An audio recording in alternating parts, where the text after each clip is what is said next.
Flynn. So we would like to hear General Flynn.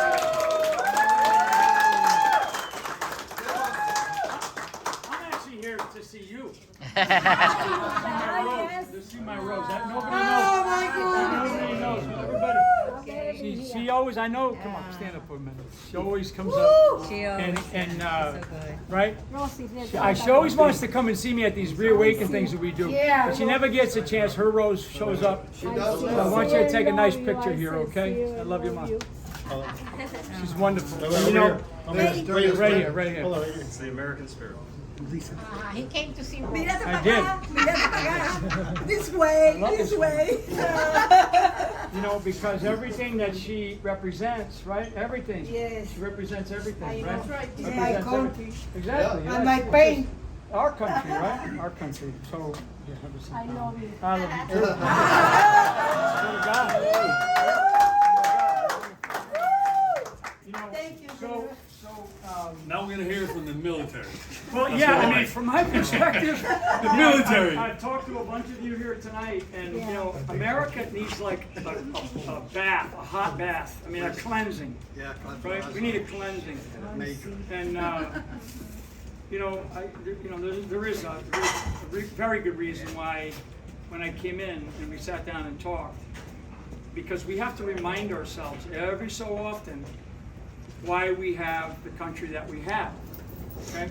Because people in a lifetime have gone through and sacrificed so much.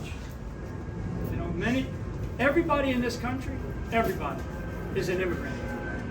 Everybody in this country is an immigrant. You can be far back to, you know, the founders and all that, but everybody's an immigrant. So everybody left in your lineage, in your legacy, in your families. You left another country to come here, to this country. Some of you more recently than others, right? For the Cubans that are here, right? Yes. You left the country to come here because you knew something, right? Talking about Panama tonight earlier. Yeah. Talking about Argentina. Argentina's coming up with a big election here pretty soon. You know, I was with the, different people from Europe recently, very recently.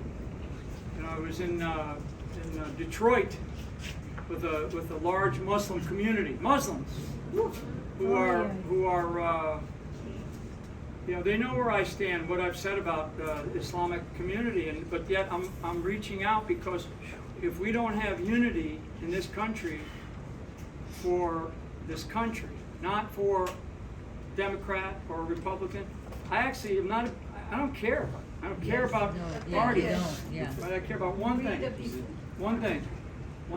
And that's our ability to continue to have this country that we have. Okay?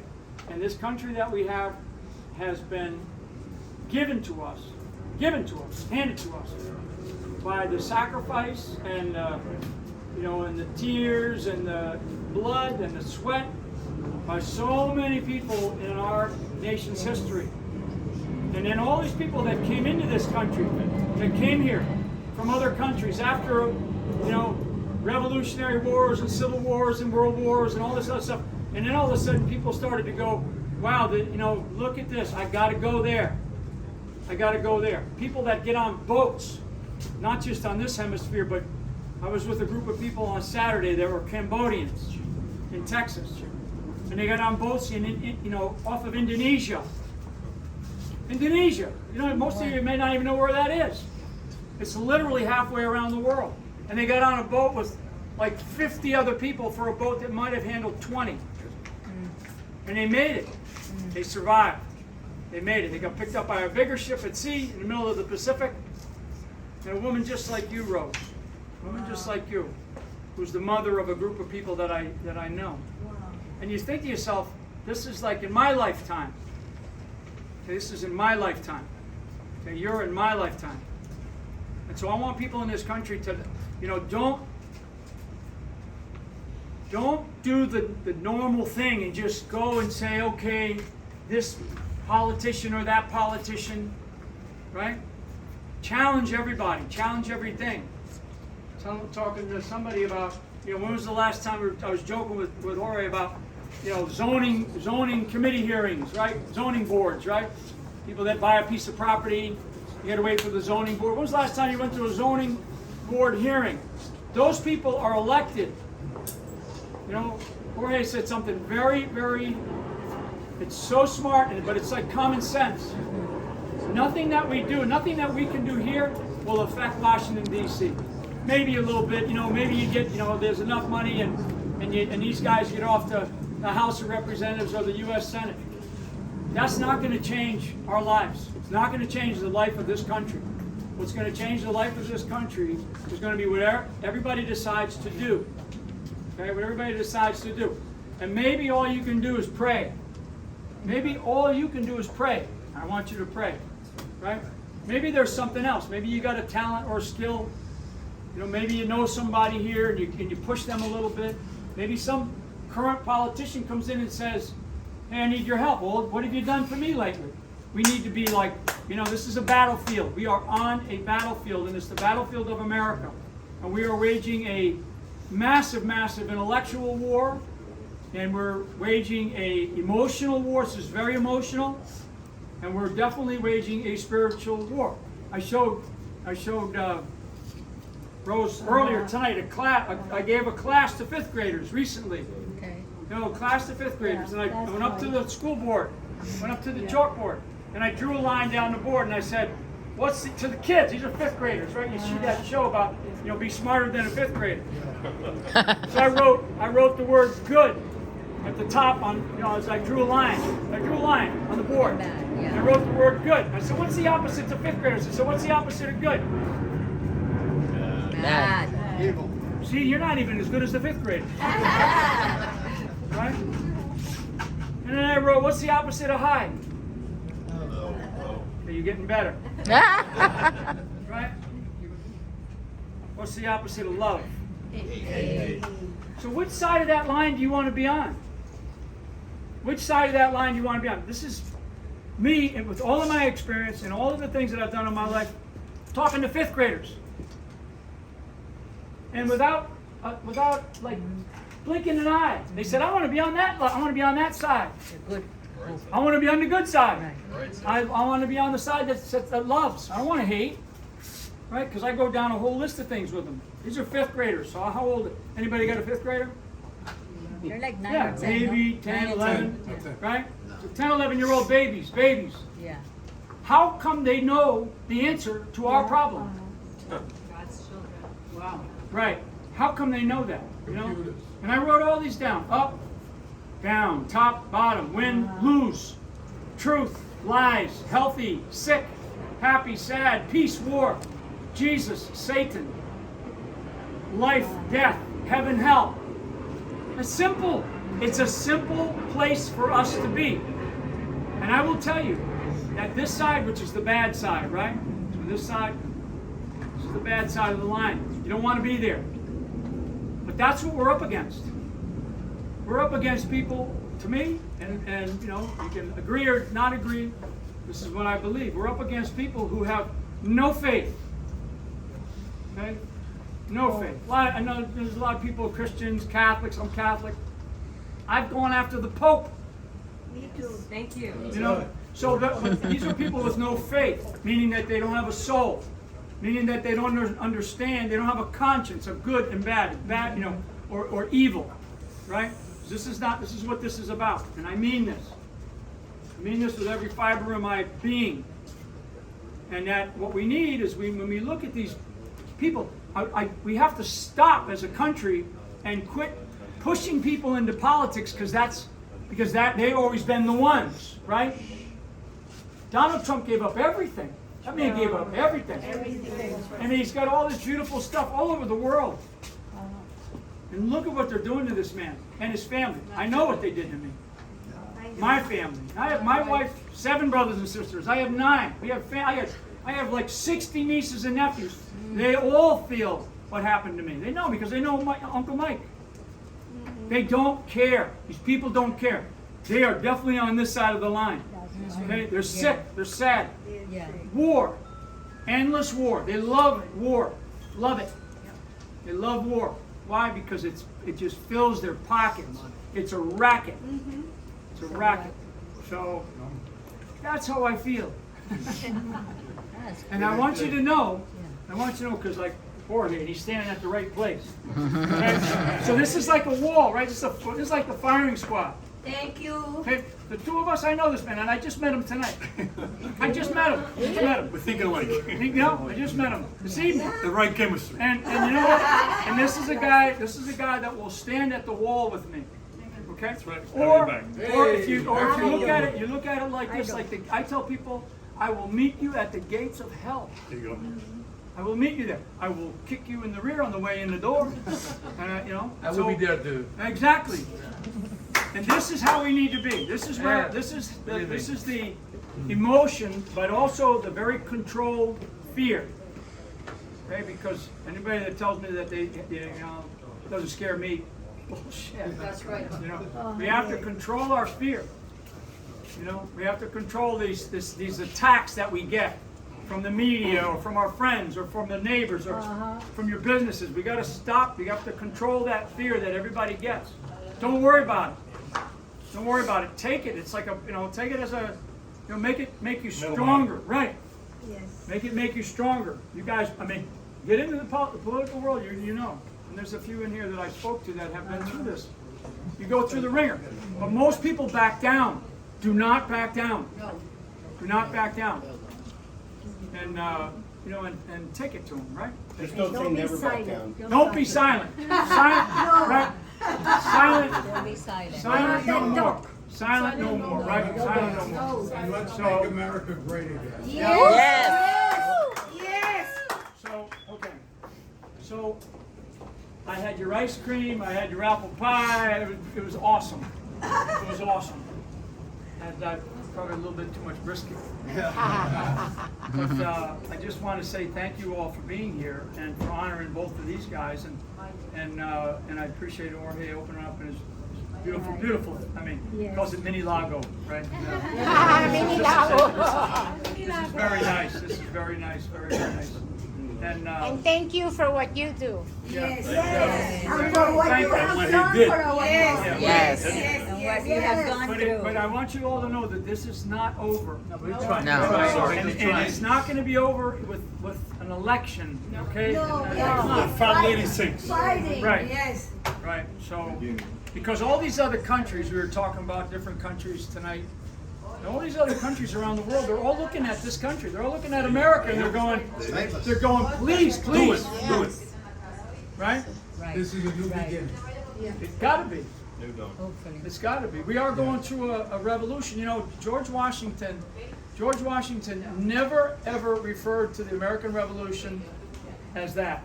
Never called it the Revolution. Never called it the American Revolution ever.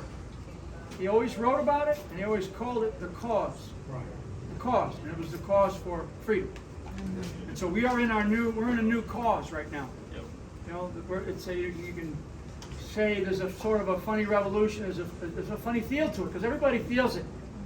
Everybody in this country feels it. So it's this change that we're going through.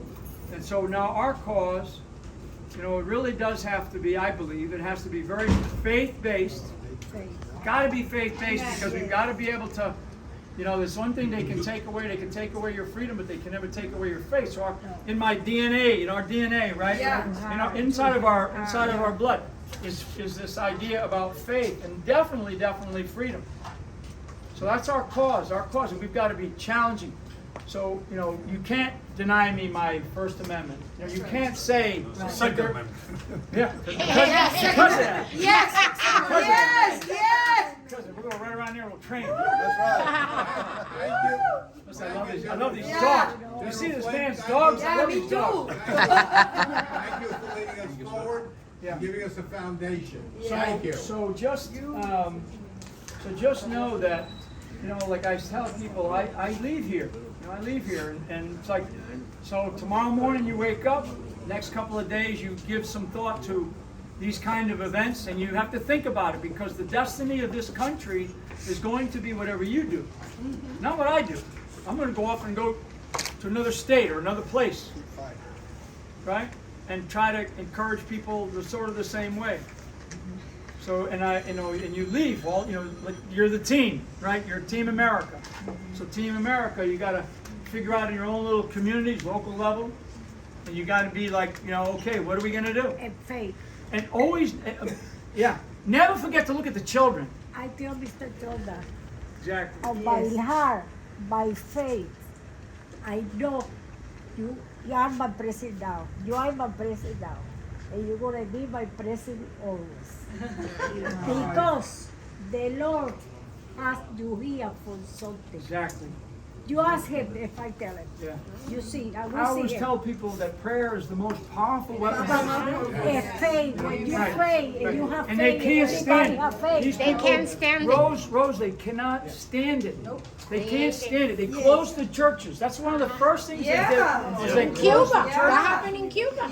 Yeah, but faith move mountains. Right. Mountains. I know. Right? If Mountains. you have Mountains. faith, everybody have faith. We all develop That's right. faith. You cannot break down because You're right. it's not Moves moving. mountains. Moves mountains. Move mountains. Yes. Mountains. That's faith. Anyway. So Okay. Trump is the solution. Yeah. We are the solution. You're right. They're gonna, exactly. And they're gonna try everything that they can. So anyway, yes, sir. Can we get a little Q&A? Yeah, anything, yeah. Just raise your hand and I'll call you out. Eitan. General Flynn, thank you, of course, again for your service in the past, and I know it'll be in the future. So I just can't get over this. Matt Gaetz, there was a video of Matt Gaetz questioning some general about some terms in the military and about gender terms, and the general couldn't explain. He couldn't answer the question. Matt Gaetz said, "What does this mean? What does that mean?" He couldn't answer them, but they're in the manual. Yeah. I mean, we are the country. I saw that. That's terrible. It was terrible. That general was so unprepared. And he's an African American too. Like in that community, that stuff doesn't fly in that community. But anyway, we've always, the world, like you said before, the world's always looking at us. We really haven't properly won a war, except some of the Middle East theaters we've had since World War II. And how are we going to defend our country with these people being, focusing on drag queens We're and not. genders? I think that we're very unprepared right now. I really am. I'm very concerned about the readiness of our military. Very concerned. I mean, like to the extremes of my body. It's by design. So, Of course, it's by design. yeah, but it's just, remember, we've been at war for 20 years, Actually, we've been at war, most people don't know. We have been at endless war, really since World War II.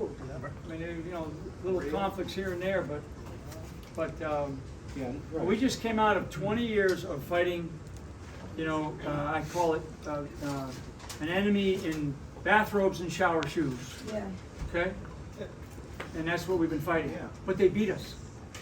Yeah, we're out of there. They beat us. No, they beat us. We let them. No. They beat us. We retreated. Right. We surrendered.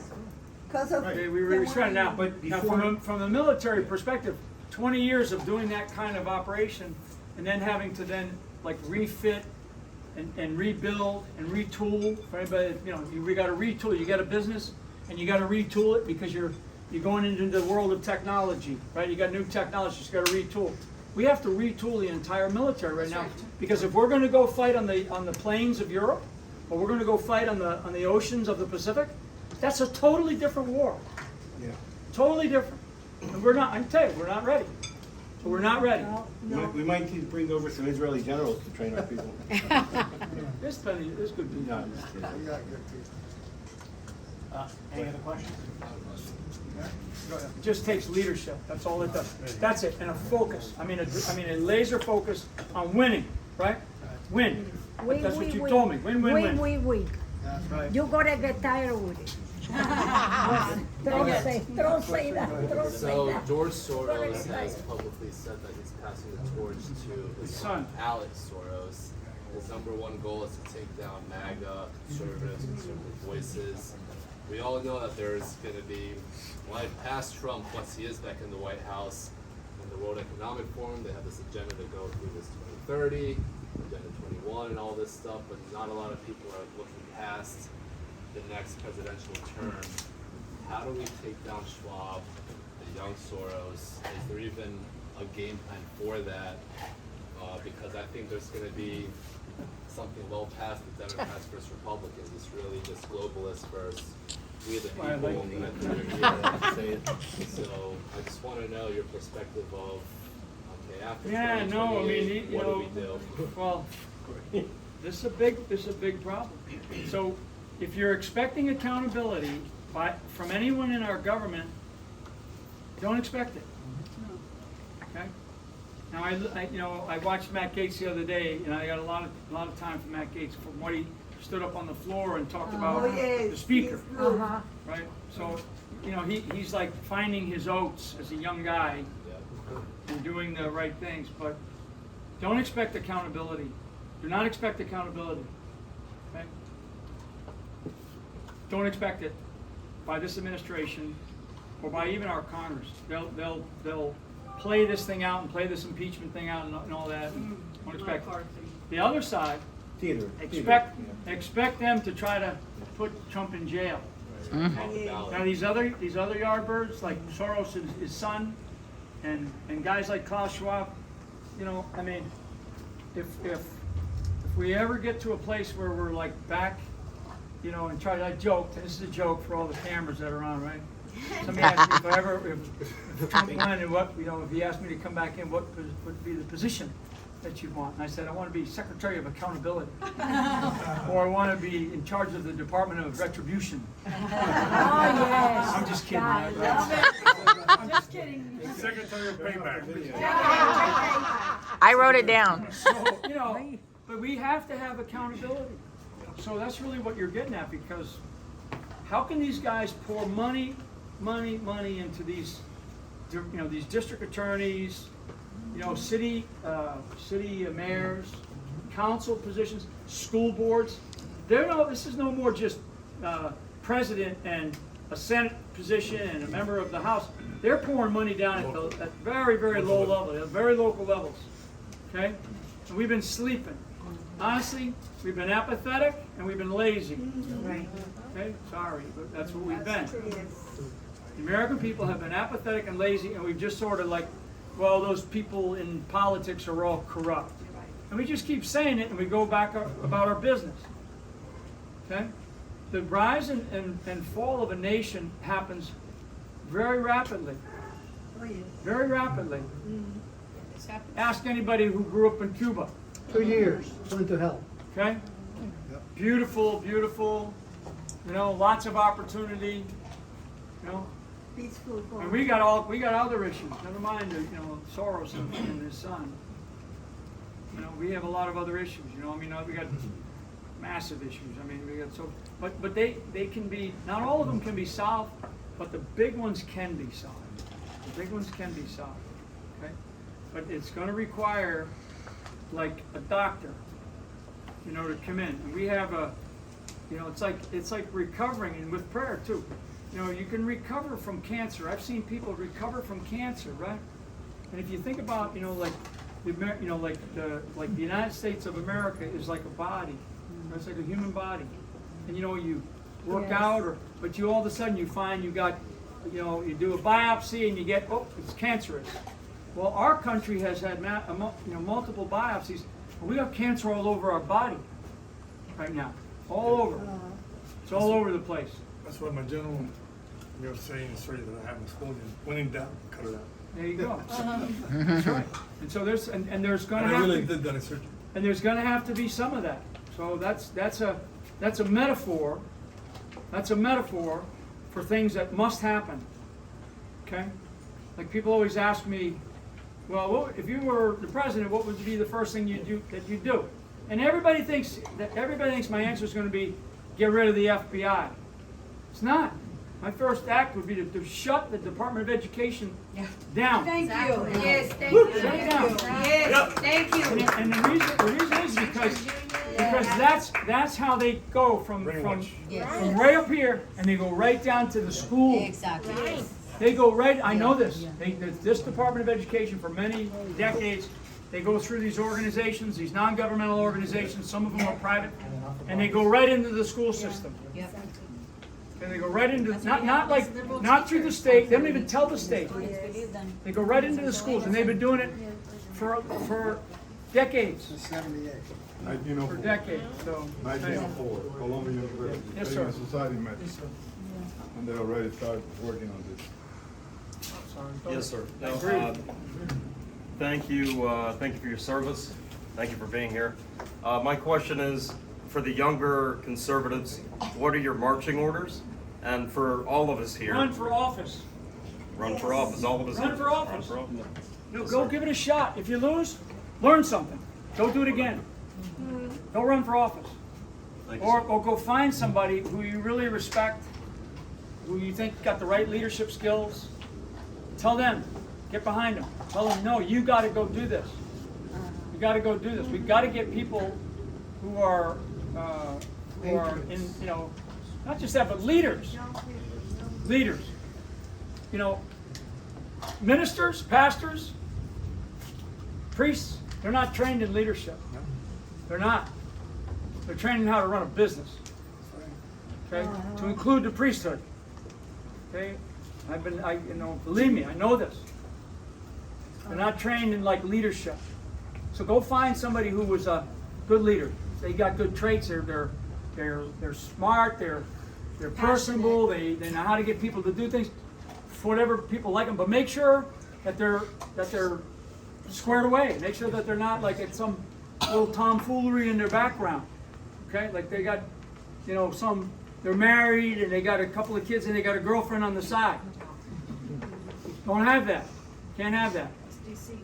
Okay? Can't have that. Because that's how you lose. We have to win. Okay? There's pieces of that. Because somebody who's like immense, somebody who's really, that's what you got to do. And maybe you feel that in yourself. So go do it. Go do it. Run for school board. I don't care if you don't have kids. Next question, Lee. General Flynn, I was at your very first Reawaken Tour conference in Tulsa. I've attended most of them with you and Clay Clark. And we've got the one coming up at the Doral that we all need to be there starting October 12th with General Flynn. But General Flynn, at these conferences, maybe you can impart into them the importance that they need to get there and to bring people that are in denial and deception and do not have any idea what's going on, from the vaccine to the Democrats to the stealing of the election, and I want to support you. Yeah, I mean, I would just tell, you know, like all of us. I have 9 brothers and sisters. Believe me, my wife's got 7. We got all kinds of issues in our family. You know, we got arguments. You know, I mean, we have sisters and brothers who don't agree. Of course, you got neighbors that don't agree. But go reach out to them. And, you know, that's a great opportunity, because it's sort of quasi-political, but it's really about America. So I would call it the Reawaken America Tour. Right. And they teach you about all kinds of things. You know, teach you about a lot of things. And we give options to people. You know, we have great people that come in there. And anyway, yeah, I mean, people just have to decide. Like I say, you know, the destiny of the country is what you decide. It's what you decide, not what I decide. May I just say Yes, thank ma'am. you very much for coming, and you're quite an inspiration. And I myself am a caretaker, and I think with this movement, it's Americans want change. They see what's happening, and anybody can get involved. So I really encourage you also, for everybody that has the same emotion, where we want to get involved, even for people that have been involved before. But even simple people like myself, I'm a caretaker. I take care of my granddaughter. She's disabled. I put my pennies aside to support the candidates that I think are going to make a difference for this country. I make a huge sacrifice to even come to these events, and people like me are wanting to sacrifice, and they want to donate time or money or give. So I think another part of this equation would be to encourage people to make donations of their time. Go knocking door to door. Go support your local people running for these offices, and we need to unite more and get more organized, if I can use that word as Barack like to use a lot. We need to be more organized on the level of even the simple people like all where we come from, because we come from all different levels. But I'm passionate about our country. I'm passionate about people like you that are, we love you, we pray for you. And I want to just say the power of prayer. Thank you for bringing that up. If you cannot donate your time or your money, you can pray, and believe me, there is power in prayer more than anything. There is so much. People are healed miraculously from diseases like cancer. True. Through the power of prayer. And I just want to encourage everybody. You may not be religious. You may not go to a church. I don't go to a church, but my faith in God is so strong and has brought me through so much. And this country will come through with our prayers all together. And that's very powerful. And I just wanted to say that. Yeah, true. Thank you, Mary, that was beautiful. Thank you. We got General Flynn, we got one over here. So Ms. Randy, thank you for your time. I was the former executive director for the Miami-Dade GOP here in Miami-Dade County. And I'm on the current board of directors for the Miami Young Republicans, along with my good friend Ryan Murmur. Is the reason I'm here tonight, so I want to thank him for bringing me along.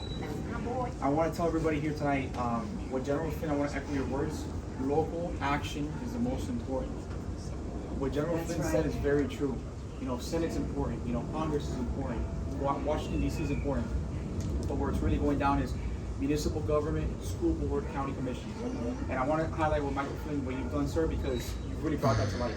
And I'm glad that you're bringing that to light and bringing that to people's awareness, because most people didn't know that before, especially before President Trump's election, the whole issue with the elections. So what would be your guidance as to like what's the most important level of government you think we should focus on? In terms of school board or county commissions or? Yeah, I will tell you that we have done a really good job nationwide of flipping school boards. There's there's 3,127 counties or something. I mean, so we've really only flipped maybe like 250 to 300 school boards. Yeah. So really, that's that many counties. Yeah, we've had a big problem here in Dade County specifically. Oh yeah, you guys got a terrible. We have a big problem with GOP leadership on different levels. Yeah. But at least on the Young Republican side, the reason I brought that up is because we've worked at different levels of government and got like about 20 Young Republicans elected to office. So school boards is really important because it's education of the children. Yeah. And see, a lot of people think that a superintendent, you know, like if the superintendent of schools, you think they're a big shot, they're hired because they got a doctorate. You know, they're smart, they graduated from Harvard. You know, but actually the people that are on the school board, that's who they work for. That superintendent works for the school board. That's the way it is around this country. But everybody goes, oh, we hired, you know, Jane or John somebody for a superintendent. We're just going to let them go off and do what they want to do. That's where people like Soros comes in. Because Soros is bringing these people into the communities, and they're putting them forward, you know, with these nice fat resumes and plenty of money to throw some money around. Okay, not just throw money around to like an advertisement, but to stick some money into somebody on a school board's pocket. I've seen it here locally a lot. That NGO that you mentioned before. I didn't mean to ask my question, but I know the NGO and the not-for-profit stuff. A lot of people don't know what the Democrats and the left are doing with the not-for-profit world and the NGO world. They're really funneling money to all these different candidates, as you mentioned before. We found just to give you an example, this is Florida now, right? The great state of Florida, right? The wonderful state. Not everybody's here from Florida, but you know, because I go all over the country, and when I say I'm from Florida, they're all, oh, that's great, you guys are in a great place. I'm like, we got problems. We got problems right here in Miami. So we got problems. You can imagine what Kansas, you know, Dorothy, right?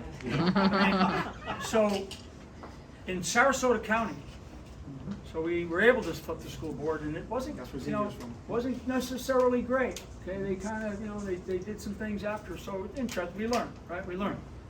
But what we were up against is a nonprofit or a non-governmental organization that had $350 million in their budget. Where does that come? You know, we're looking at barely being able to spend 30 grand. Right. People are $350 million in their organization. We're like, how does this shit? Where does this come from?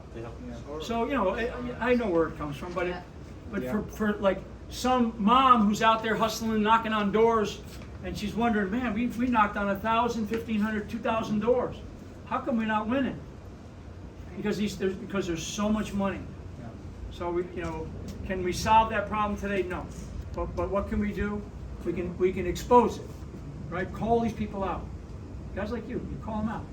And but school boards, and then the other side is these, the recorders, county recorders, county bless you, county commissioners. County commissioners are elected. And then the last thing we've already mentioned here tonight is sheriffs. We have a big election coming up here in Miami-Dade County. Yeah, it's off cycle. So here's what's going to happen, all right? Because now you got me on pissed, right? Jacksonville. I said this to a couple of people here. And I don't know when I said it to you, whether you're from Florida or not, but Jacksonville just had a mayor's race. Okay? Like, the mayor was flipped. Now it's a Democrat. Jacksonville, my grandfather used to live in Jacksonville. Less like 30% of the people came out and voted. It's an off-cycle election. So you got an off-cycle election. Primaries are off-cycle. Most people don't come out until the president is ready to vote. I do believe, this is one of the positives, one of the sides of good, right, on the good side of the line.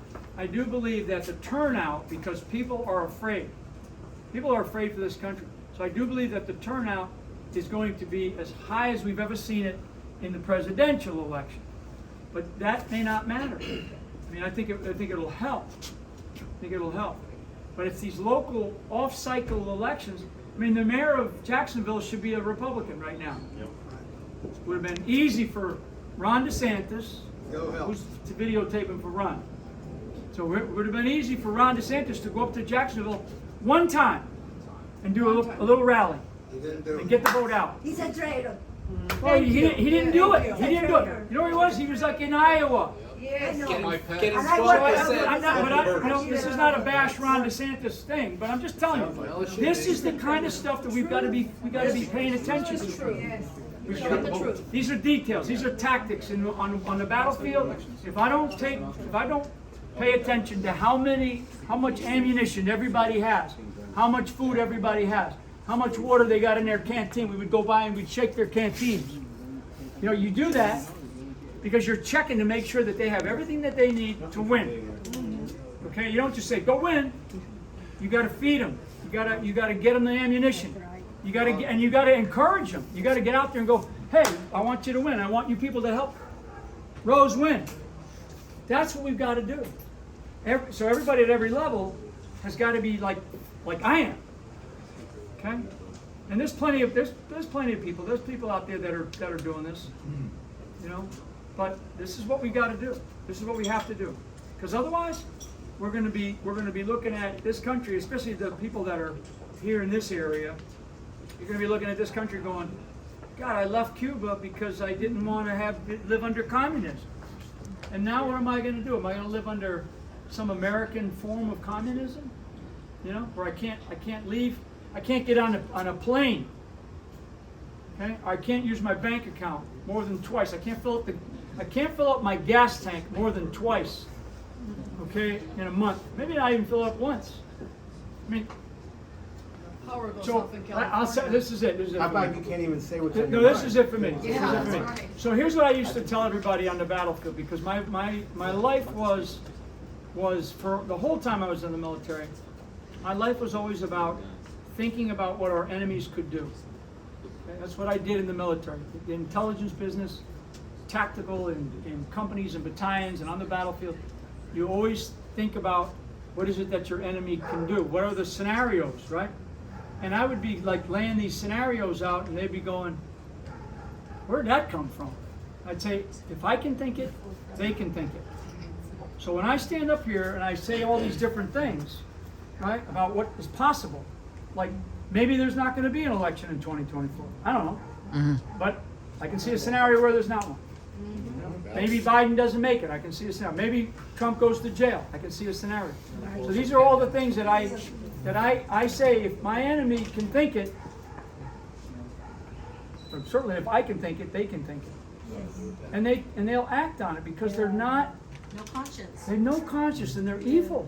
They're evil. Yeah, it's scary. So this is not to be, Debbie Downer. This is to be, realistic. This is realistic. This is realism of what we're facing. And we have to come to grips with this. And so my message to everybody across the country is get involved. Get this, I say local action, national impact. You get involved in your local community, you change. It's like a baby. It's like a baby, right? Even someone who has challenges, you save one child, because of child trafficking, right? It's a monumental problem. It's huge. But if you save one, that might be the one. That might be the one child. Like Moses. Right? That might be the one child that all of a sudden is the one that maybe it's 50 years from now and says, I'm not putting up with this anymore. We're not going to deal with communism in America anymore. That might be 50 years from now. Maybe 100. Right? So that's maybe my mind's a little, I know what you're saying. crazy, like but it's planting not. the seeds, you plant the seeds, you don't know what's gonna be Exactly. the result later. in Exactly. life. And this Exactly. is why it's so imperative right now. And Exactly. we are at a crucial point right now. Yep. This is the Yep. most crucial. Everybody You had a knows. question, go They ahead. feel it, we feel it. Last question. Real quick, General Yeah. Flynn, good seeing you again. Yeah. Thank you again for your service. My name is John Paul Moran, crazy person from Massachusetts that ran for Congress, blue state. But what you said earlier about it's not about Republican and Democrat and kind of this whole idea, there was a show called Them versus You. It's not red versus blue, it's them versus you. And the numbers we have in our organization where we rate politicians, 80% of people on average agree with us. They got everything else, but they don't have 80%. I'd rather have a team of 80%. If we can just transfer that on every issue, borders, the economy, who wants their kids regenerated, who wants taxes, they're on our side. So I encourage you guys running to stress everything you can, and everybody else here, talk to your friends, you wake them up, because if they were voting for people like they're buying sneakers and looking at Amazon stars, we would win it, like no problem. So that's what we need to get people to, and that's the idea. But we got 80%, so we got the game. That's what they're afraid, that's why they have to cheat and do all these games. So you should We run got the again. number. You should run again. That's right. I'll run again once, I'm actually gonna run again, once we fix a few things, like this rating system we got together, which we hope will take off, because it rates whether you're working for or against the people. And RFK Jr. said almost the same thing, it's not red versus blue. I'm like, where am I? Yeah. What planet am I on in Boston, hearing him talk like JFK?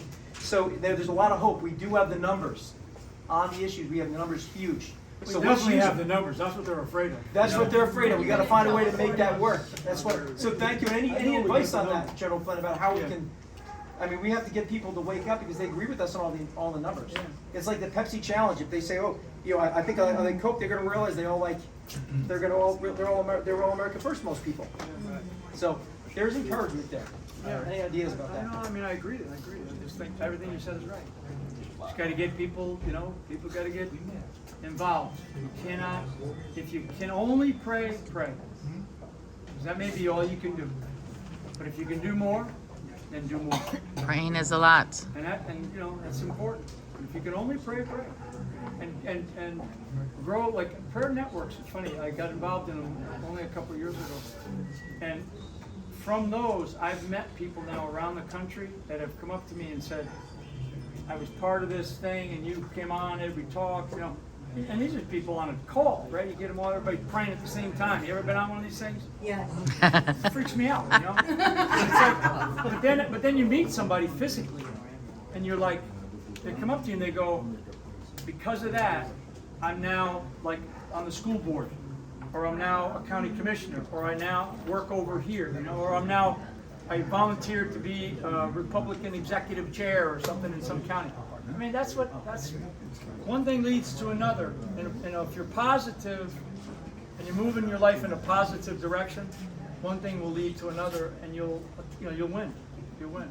And again, I don't fight toward victory. Fight as though we maintain the moral high ground now, like we have already won. So we're victorious. And fight downhill. It's always easier to fight downhill, right? Don't fight uphill. We should not fight an uphill battle like we're trying to achieve victory. We've already won.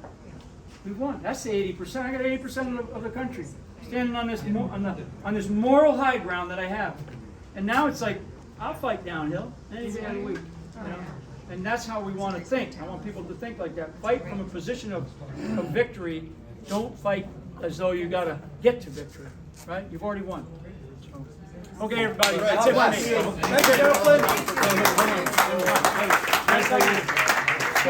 One thing real quick, not a question, but I heard you talking to Rose before about divine intervention and that Trump was put here for a reason. I just want to share a similar story. I have a Persian Jewish friend in LA. He owns the Peninsula Hotel. He developed Peninsula. He's $1 million Trump donor. And we had a meeting with a congressman, I won't name him, a Republican, and he told him point blank, he said, this is a Jewish guy, and he said, I truly believe that Hashem, the Lord, has put Trump in this place for a time such as this.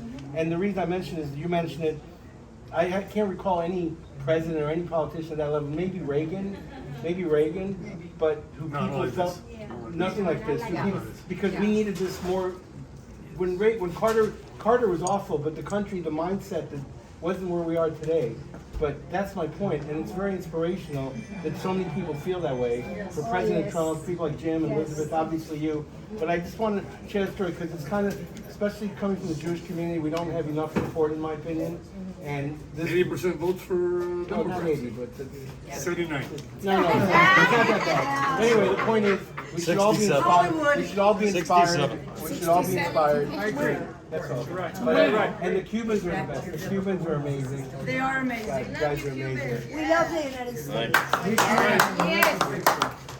Guys, before the thank you. general goes, let's give him a round of applause. Thank you.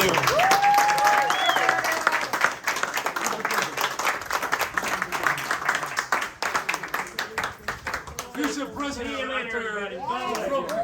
Me encanta la